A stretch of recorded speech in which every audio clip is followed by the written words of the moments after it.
कहानी के शुरू में हम लियो नाम के एक बच्चे को देखते हैं जो अपने मॉम डैड के साथ कश्ती में सैर कर रहा था, पर अचानक से वो पानी में गिर गया था और डूबने लगता है। कश्ती का पंखा लगने से उसके गले पर बहुत गहरी चोट लगती है, जिस वजह से उसका काफी खून निकल गया था। उसके मॉम डैड जल्दी से उसे हॉस्पिटल लेकर जाते हैं, जहाँ पर डॉक्टर लियो की मॉम से कहते हैं कि हमें जल्दी आपके बेटे का ऑपरेशन करना होगा, वरना उसकी आवाज हमेशा के लिए जा सकती है। अगर हमने ऑपरेशन ना किया तो हो सकता है वो कभी भी ना बोल सके। पर यहाँ लियो की मॉम डॉक्टर्स को ऑपरेशन करने से मना कर देती है, क्योंकि वो बहुत ज्यादा डरी हुई थी और कहती है मेरे बेटे को गॉड ठीक करेंगे। इसके बाद यहाँ से कहानी कई साल आगे चली जाती है, जहाँ पर टेक्नोलॉजी बहुत ज्यादा एडवांस हो गई थी। लियो भी अब बड़ा हो गया था, लेकिन वो अभी भी बोल नहीं सकता था। शाम को लियो अपनी दोस्त से मिलने जाता है, जिसका नाम नाजरा था। वो उसके लिए एक तोहफा लाई थी। जब वो उसे खोलता है तो उसमें मोबाइल फोन था। वो कहती है ये तोहफा इसलिए है ताकि हम दोनों मैसेज पर एक दूसरे से बात कर सके, क्योंकि लियो बोल तो नहीं सकता था। इतनी टेक्नोलॉजी के दौर में भी लियो इन चीजों से बहुत दूर था। उसको मोबाइल फोन भी सही तरह से चलाना नहीं आता था। उसकी दोस्त नादरा उसको फोन भी चलाना सिखाती है। ये दोनों एक क्लब में जाते हैं। दोनों यहीं पर नौकरी किया करते थे। लियो यहाँ पर बारटेंडर था, तो वहीं पर नादरा वेट्रेस की जॉब करती थी। वहीं पर दो आदमी नादरा को छेड़ने लगते हैं। वो गलत तरीके से उससे बात कर रहे थे। ये बात वहाँ पर खड़ा नादरा का एक दोस्त भी देख रहा था। वो उसे बाहर लेकर चला जाता है और पूछता है क्या तुमने पैसों का इंतजाम किया? वो कहती है नहीं, अभी तक तो नहीं, और ना ही लियो को मैंने अपनी पुरानी जिंदगी के बारे में बताया है। ये सब बातें करके वो दोनों दोबारा से क्लब में जाते हैं और नादरा अपना काम फिर से शुरू कर देती है, लेकिन फिर से वही दो आदमी आकर दोबारा से उसके साथ बदतमीजी करने लगते हैं। इस बार उन दोनों को लियो ने देख लिया था। वो उनमें से एक आदमी को बाथरूम में ले जाकर मारने लगता है। नादरा लियो को समझाती है तुम्हारे गुस्से की वजह से हमारी जॉब जा सकती है। इसके बाद बार के गार्ड्स ने भी उन दो आदमियों को निकाल दिया था। अब तभी नादरा को एक आदमी की कॉल आती है जो उसको एक जगह का एड्रेस बता रहा था, जो वो उसको अपने हाथ पर लिखने लगी थी। पर तभी लियो उसे अपनी छोटी सी डायरी देता है। नादरा उसी पर उस जगह का पता लिखती है। लियो अपने घर जब रात को सो रहा था तो उसे बाहर से किसी की रोने की आवाज आती है। जब ये जाकर देखता है तो बाहर नादरा थी, जो जमीन पर बैठी रो रही थी। वो कहती है लियो मैंने तुम्हें कुछ बताना है जो बहुत जरूरी है। तभी लियो अपनी छोटी सी डायरी में उसे लिखकर बताता है कि तुमसे ज्यादा मेरी जिंदगी में जरूरी कुछ भी नहीं। वो कहती है लियो तुम मेरे बारे में कुछ भी नहीं जानते, और ये कहकर वहाँ से जाने लगी थी। दूसरी तरफ दो सर्जन कैक्टस और उसके एक साथी को देखते हैं, जो वहाँ पर एक गुंडे की सर्जरी कर रहे थे, जिसको 5 गोलियां लगी थी। दरअसल वो एक बड़े आदमी के लिए ब्लैक मार्केट में काम किया करते थे, जिसका एक बहुत बड़ा हैकिंग का डिपार्टमेंट था।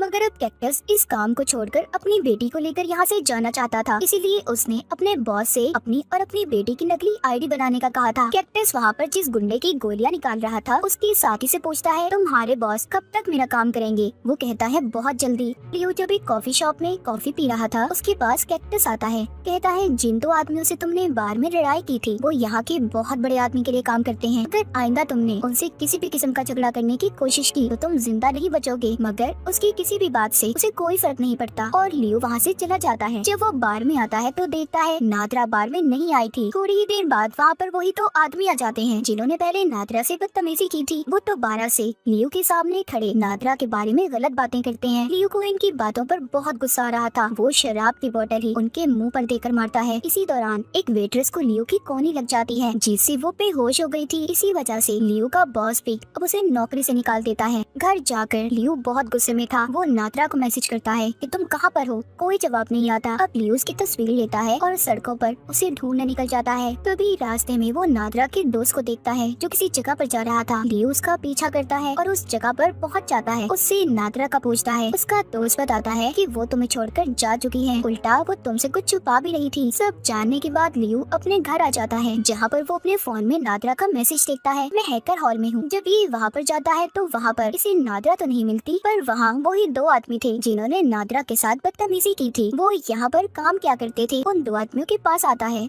और नादरा के बारे में पूछता है। वो इस पर गुस्सा करते हैं और कहते हैं तुम यहाँ पर क्यों आए हो? चले जाओ यहाँ से, हम नहीं जानते वो कहाँ पर है। तभी लियो को अपनी डायरी याद आती है जिसमें नादरा ने एक आदमी का पता लिखा था। अब ये जल्दी से अपनी डायरी पर उस पते को पढ़ता है, जिससे उसे उस एड्रेस का पता चल जाता है। ये जल्दी से वहाँ पर पहुँचता है। जब ये जाकर दरवाजे की बेल बजाता है तो एक आदमी दरवाजा खोलता है, जिसका हुलिया थोड़ा अजीब था। लियो जाते ही उसके घर में बहुत सारी लड़कियों की तस्वीरों को देखता है जो दीवार पर लगी हुई थी। वो आदमी कहता है ये सभी वो लड़कियां हैं जो मेरे साथ अब तक रह चुकी हैं। तभी लियो एक तस्वीर देखता है जिस पर नादरा लिखा हुआ था। वो आदमी कहता है ओ अच्छा ये लड़की, इसके साथ भी मैं रहा हूँ। वो आदमी ये समझ रहा था कि इसके पास लियो पैसे लेने आया है और इसको उसी आदमी ने भेजा है जो इसके पास लड़कियां भेजा करता था। इस आदमी की बात पर बहुत गुस्सा आता है जब ये नादरा के बारे में ऐसी बातें कर रहा था, इसलिए ये वही पैसे इसके मुंह में डालकर इसे बहुत मारता है। अब ये होटल में उसी आदमी के पास आया था जिसने नादरा को उस जगह पर भेजा था। वो उस आदमी से पूछता है नादरा कहाँ पर है। वो कहता है मैं नहीं जानता। तभी लियो उस आदमी को अपनी डायरी पर लिखकर बताता है कि तुम्हारे बॉस को पता है तुम उनकी वेट्रेस को गलत इस्तेमाल करके पैसे कमाते हो। उसको नादरा की तस्वीर भी दिखाता है जो उसे उस आदमी के घर से मिली थी। अब वो आदमी डर गया था। वो वहाँ पर बैठे गार्ड से कहता है कि इस आदमी को बाहर निकालो, ये मुझे कब से तंग कर रहा है। और अब भी नादरा के बारे में लियो को कुछ भी नहीं बताता। लियो उस आदमी के दिए हुए पैसे इसके मुंह पर फेंक कर चला गया था। वो अब स्विमिंग पूल में जाता है और बहुत चिल्लाता है क्योंकि वो परेशान हो गया था। उसे नादरा का कहीं भी पता नहीं चल रहा था। लियो को एक आइडिया आता है। वो अब एक मशीन के पास जाता है जो नंबर को ट्रेस कर सकती थी। लियो जानना चाहता था कि उसे ये मैसेज सच में नादरा कर रही है या फिर कोई और। जब वो उस मशीन में नादरा का नंबर टाइप करने लगता है तो वो मशीन उसे नंबर बोलने का कहती है, पर बेचारा लियो तो बोल ही नहीं सकता था। इसीलिए वो पास खड़े आदमी को इशारा करता है जो वहाँ पर गेम खेल रहा था। वो उसे समझाता है कि मैं बोल नहीं सकता, तुम मेरी मदद करोगे। वो आदमी जब नंबर बोलता है तो मशीन एक एड्रेस बताती है। अब जल्दी से लियो उस पते पर चला जाता है जहाँ पर उसे एक लड़की मिलती है। वो उसे अपने साथ अंदर ले गई थी और जाकर अपनी विग उतारती है। तो यहाँ पर लियो को पता चलता है कि ये तो नादरा का दोस्त था और वो तस्वीर भी जिस पर नादरा लिखा हुआ था वो भी इसी की थी। नादरा का दोस्त अब उसको बताता है कि उसे पैसों की जरूरत थी और इसीलिए मैं और वो ये काम करते थे। इतना कहकर नादरा का दोस्त लियो को बिजली से करंट लगाकर वहाँ से चला जाता है। लियो वहाँ पर बेहोश हो जाता है। उधर कैक्टस का बॉस उसके पास एक आदमी लाया था जिसे उसने बहुत मारा था। कहता है मुझे लगता है ये हमारे से कोई बात छुपा रहा है और तुम्हें जल्दी इस बात के बारे में पता करना होगा क्योंकि ये वही आदमी था जिससे लियो कुछ वक्त पहले होटल में मिला था। अब जाते हुए कैक्टस का बॉस कहता है तुम मेरा काम करो, मैं तुम्हारा काम करूंगा, तुम्हारे नकली कागजात कल तक बन जाएंगे। और यहाँ पर हमें पता चलता है कैक्टस सर्जन होने के साथ साथ बहुत ही खतरनाक गुंडा भी था।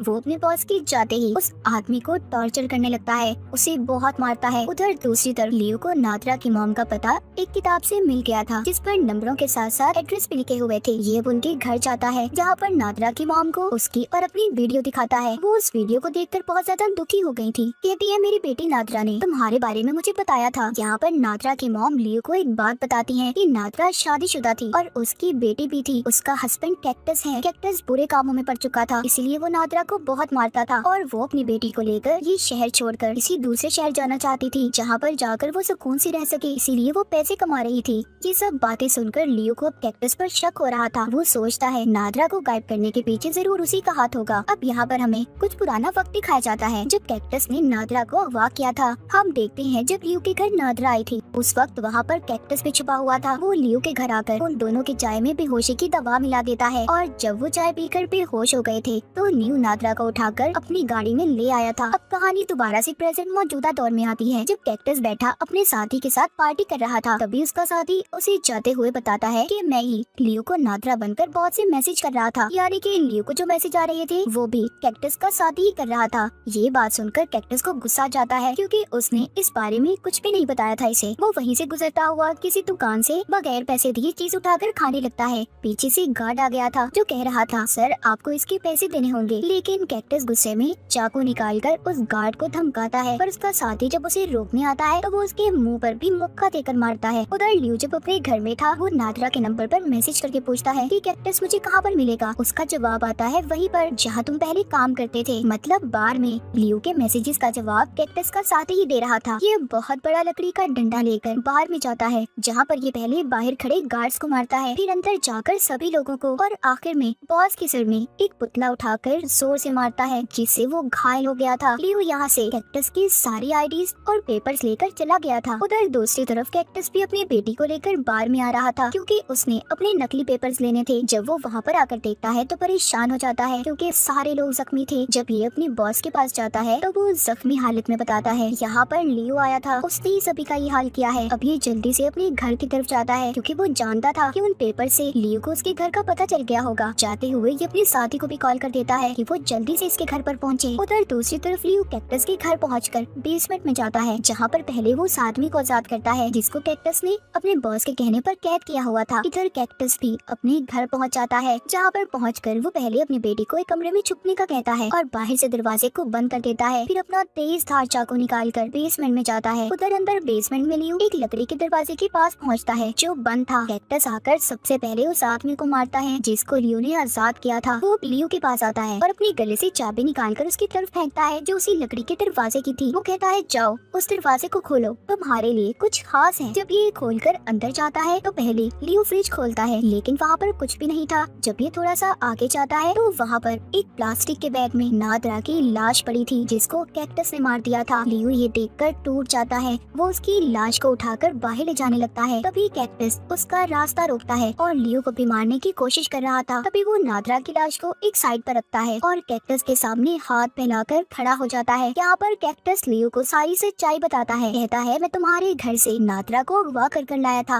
मैंने उसे प्लास्टिक के बैग में बंद कर दिया जिससे उसका सांस घुटने लगा। मैंने उसे बहुत तड़पा कर मारा क्योंकि वो मेरी बेटी को मुझसे दूर ले जाना चाहती थी। अब कैक्टस अपना चाकू निकालकर उसे भी मारने की कोशिश करता है मगर लियो उस चाकू को कैक्टस के गले के ही आर पार कर देता है जिससे कैक्टस के गले से खून निकलने लगा था और वो आहिस्ता आहिस्ता मर रहा था। इसके बाद लियो नादरा की लाश को प्लास्टिक के बैग से बाहर निकालकर जोर जोर से रोता है पर बेचारे की बिल्कुल भी आवाज नहीं निकलती। वो रोता हुआ उसे उठाकर बाहर ले आया था। उसके अंदर इतनी भी हिम्मत नहीं थी कि वो चल भी पाता। वो उस साइड पर बैठकर नादरा की लाश को अपनी गोद में लेकर फोन पर वीडियो देखकर अपने प्यार भरे लम्हों को याद करने लगता है। तभी वहाँ पर कैक्टस का साथ दिया जाता है जो कैक्टस के घर जाकर पहले उसकी बेटी को देखता है जो कि एक कमरे में बंद थी। वो जल्दी से बेसमेंट में जाता है जहाँ पर वो कैक्टस को देखता है जो मर रहा था लेकिन ये उसकी मदद करने की बजाय उल्टा उसे कहता है तुमने मुझे बहुत मायूस किया है, हमेशा मेरी बेइज्जती की है, बदला लेने का वक्त आ चुका है। उसकी बेटी को भी ले जाता है। कैक्टस ये सब स्क्रीन में कैमरे की मदद से देख पा रहा था। वो जान चुका था कि वो उसकी बेटी के साथ अच्छा नहीं करेगा। ये देखकर वो मर गया था। इसके बाद वो जाकर लियो को भी बेहोश कर देता है और उसे अपनी क्लिनिक में ले जाकर उसके गले का ऑपरेशन करता है। उसमें एक वॉइस बॉक्स डाल देता है। अगली सुबह वो लियो को गाड़ी में एक पुल पर ले जाता है जहाँ पर उसके साथ कैक्टस की बेटी भी थी। वो उसको गाड़ी से निकालकर पहले बेंच पर बिठाता है फिर उस पुल पर लगा जंगला खोल देता है। वो उसकी आवाज में लियो से सॉरी सुनना चाहता था। वो बार बार लियो से कहता है सॉरी बोलो, तुमने मेरे दोस्त कैक्टस को मारा है। पर लियो यहाँ पर कैक्टस के साथी को कस के पकड़ लेता है और पानी में छलांग लगा देता है और उसे तब तक पकड़ कर रखता है जब तक वो मर नहीं जाता। फिर लियो पानी के ऊपर आता है जहाँ पर पुल पर बैठी कैक्टस की बेटी लियो से पूछ रही थी क्या तुम ठीक हो लियो। वो उसे देखकर डर जाता है कि कहीं वो भी पानी में न गिर जाए। वो इशारे से उसे कहता है दूर हटो पर वो नहीं हटती। अब लियो जब जोर से चिल्लाता है कि दूर हटो तो लियो की पहली बार आवाज निकलती है। उसने भी पहली बार अपनी आवाज को सुना था। वो पुल के ऊपर आ गया था जहाँ पर कैक्टस की बेटी उससे कहती है तुम्हारी आवाज कितनी फनी है ना। दोनों हंसने लगते हैं। वो कहता है मैं तुम्हें तुम्हारी नानी के पास ले जाऊंगा जो तुमसे बहुत प्यार करती है। और इसी के साथ ये कहानी यहीं पर खत्म हो जाती है।